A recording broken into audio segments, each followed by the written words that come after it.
In the winter of 1959, deep in the remote Ural Mountains of the Soviet Union, a group of 9 experienced hikers began a journey that would later become one of the most mysterious tragedies in modern history. The expedition was led by a 23-year-old engineering student named Igor Dyatlov. Dyatlov was known among fellow hikers as a disciplined and skilled leader. He had already completed many difficult expeditions and was respected for his calm decision-making in extreme conditions. The trip they were planning was not meant to be easy. Their goal was to reach Mount Otorten, a remote peak located deep in the northern Ural mountain range. The journey required crossing frozen rivers, climbing steep mountain slopes, and surviving temperatures that often dropped below -30 degrees Celsius. For these hikers, however, such challenges were part of an adventure. Each member of the group had significant experience in winter expeditions. Many of them were students of graduates from the Ural Polytechnic Institute, one of the most respected technical universities in the Soviet Union. 9 hikers who would begin the journey were Igor Dyatlov, the expedition leader; Zinaida Kolmogorova, a cheerful and energetic student known for her strong endurance in the mountains; Lyudmila Dubinina, one of the toughest members of the group, admired for her determination; Yuri Doroshenko, a confident and athletic hiker who had previously survived a dangerous encounter with a bear during another expedition; Rustem Slobodin, an experienced skier and engineering graduate; Alexander Kolovatov, a quiet and intelligent student who had previously studied nuclear physics; Nikolai Thibault Brignol, a strong and reliable member of the team; and 2 more hikers, Yuri Krivonishenko, known for his humor and positive spirit, and Semyon Zolotaryov, the oldest member of the group at 38 years old, a decorated World War II veteran who joined the expedition shortly before departure. Together, they formed a team of determined adventurers ready to face one of the harshest environments in the Soviet wilderness. Their journey began on January 23, 1959, when the group left the city of Sverdlovsk by train. They traveled north through small villages and snowy forests until they reached the last inhabited settlement on their route, a tiny logging town called Vizhe. Beyond that point, civilization ended. There would be no roads, no houses, and no help if something went wrong. Only endless wilderness. Before leaving Vizhe, the hikers sent postcards to friends and family. They sounded excited and confident. None of them had any reason to believe that this trip would become their final expedition. From Vizhe, the group began their long trek into the frozen wilderness. They pulled heavy sleds filled with supplies, food, cameras, notebooks, and warm equipment. At first, the journey went exactly as planned. They skied across forests and frozen rivers, carefully following their route toward Mount Otorten. Along the way, the hikers kept detailed diaries and photographs, documenting their adventure. The pictures show smiling faces, laughter, and moments of rest in deep snow. Everything appeared normal. But as the group moved deeper into the mountains, the weather began to change. Strong winds swept across the open slopes. Heavy snow made navigation more difficult, and temperatures continued to fall lower and lower. On January 31st, the hikers reached the edge of a large mountain slope near a place known today as Dyatlov Pass. They decided to stop and set up camp for the night. Instead of descending into the nearby forest for shelter, they chose to pitch their tent directly on the exposed mountainside. It was a difficult place to camp, but experienced hikers sometimes made such decisions to avoid losing valuable altitude during a climb. That evening, the group ate dinner, wrote in their journals, and prepared to continue their journey the next day. Their tent was carefully secured in the snow. Inside, the 9 hikers settled down to sleep. Outside, the freezing wind moved silently across the mountain. Somewhere in the darkness of that remote wilderness, something happened that night. Something so terrifying that 9 experienced hikers suddenly cut their way out of their tent and run into the freezing darkness of the mountain. Without proper clothing, without boots, and without any clear explanation.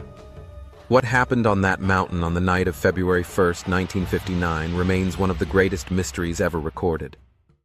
After leaving the small settlement of Vizhay, the hikers officially entered the true wilderness of the northern Ural Mountains. From that point forward, there would be no villages, no roads, and no outside contact. The group began their journey on skis, pulling heavy sleds filled with supplies across the deep snow. Temperatures were already extremely cold. At night, the thermometer often dropped to -25 or even -30 degrees Celsius. But for the Dyatlov group, these conditions were not unusual. They were highly trained hikers who had completed similar winter expeditions before. The goal of their journey was to reach Mount Otorten, a remote peak located deep in the northern Ural range. The name Otorten comes from the language of the indigenous Mansi people, and it roughly translates to "don't go there." Despite the ominous name, the hikers were confident in their abilities. As they traveled through forests and across frozen rivers, the group continued to document their expedition with photographs and written journals.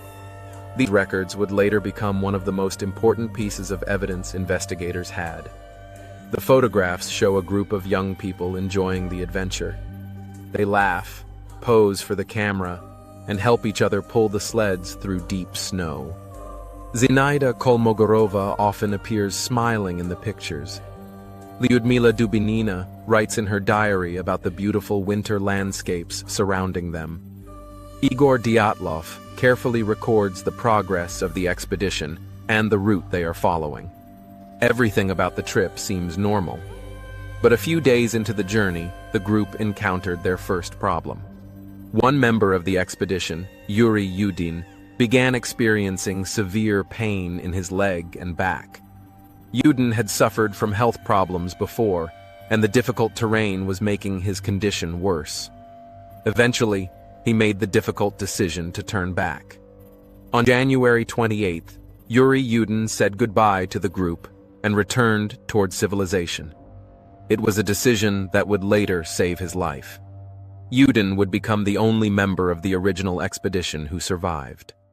The remaining 9 hikers continued deeper into the mountains. As they moved farther north, the terrain became more difficult. The forests began to thin out. The mountains became steeper, and the weather grew increasingly unpredictable.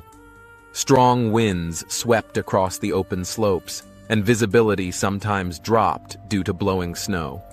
Still, the group pushed forward. They were determined to reach their destination. On January 31st, the hikers reached the edge of a high mountain area near a place known today as Dyatlov Pass. That evening, they set up a temporary supply cache in the forest. They left behind extra food and equipment so that they would have supplies waiting for them on the return trip. The next day, on February 1st, the group began climbing toward the mountain slope that would become the site of one of the most mysterious tragedies in modern history. Snowstorms and strong winds made navigation extremely difficult. At some point during the climb, the hikers realized they had drifted slightly off their planned route. Instead of reaching the shelter of the nearby forest, they found themselves on an exposed mountainside. Despite the worsening weather, the group decided to stop and set up camp right there on the slope. Using shovels and skis, they cut a flat platform into the snow and pitched their large canvas tent against the mountain. Inside the tent, the 9 hikers prepared for the night. They removed their heavy boots and outer clothing, just as experienced mountaineers usually did before sleeping. Outside, the wind continued to howl across the frozen mountain. Darkness slowly covered the slope. Inside the tent, the group settled down to rest after a long and exhausting day. None of them could have imagined that within a few hours, something would happen that would force them to cut their way out of their own tent and run into the freezing night, barefoot, into the storm. When the hikers failed to return from their expedition, concern quickly grew among their families and the university. At first, officials believed the group was simply delayed by bad weather. But days passed. then weeks. Finally, on February 20th, 1959, a search team was organized. Experienced rescuers, volunteers, and even military personnel joined the search effort. Helicopters began scanning the vast snowy landscape of the northern Ural Mountains. After days of searching, rescuers finally spotted something unusual on the slope of Kholat Syakhl, a partially buried tent. When they approached the site, what they found was deeply disturbing. The tent had been cut open from the inside. Group's boots, coats, food supplies, and personal belongings were still inside. Everything suggested the hikers had left in extreme haste. Outside the tent, searchers noticed something even more chilling. Footprints. 9 sets of footprints leading away from the tent.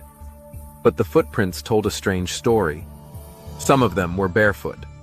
Others were made by people wearing only socks, in temperatures that could freeze a person to death within minutes. The tracks continued down the slope of the mountain toward a nearby forest, nearly 1.5 kilometers away. When rescuers followed the tracks, they eventually discovered the first 2 bodies. They were lying beneath a large cedar tree. Both were barefoot. Both were wearing only thin clothing. Nearby, the remains of a small fire suggested they had desperately tried to stay warm.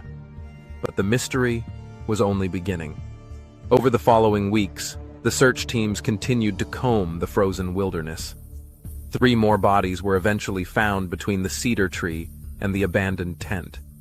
It appeared that these hikers had attempted to return to the tent, but they never made it. Their bodies showed signs of severe hypothermia. Then, nearly 2 months later, the final 4 hikers were discovered deep in a ravine covered by several meters of snow. What investigators found shocked them. Unlike the others, these hikers had suffered severe internal injuries. Broken ribs, crushed chests, a fractured skull. Yet strangely, there were no external wounds that could explain such powerful trauma. Even more disturbing, one of the hikers, Lyudmila Dubinina, was found without her tongue. Another had severe damage to the eyes. Some of the clothing also showed traces of unusual radiation. Investigators were left completely baffled. What kind of force could cause such injuries, without leaving obvious signs of violence? Over the decades, many theories have attempted to explain the events of that night. Some believe the hikers were caught in a sudden avalanche, forcing them to flee their tent in panic. Others suggest military experiments may have taken place nearby, secret weapons, or classified parachute mines. There were also reports from people in the region who claimed to see strange orange lights moving across the night sky during the same period. Some researchers believe these lights could be connected to secret military testing, but others believe something far stranger may have occurred. Paranormal explanations have also been proposed.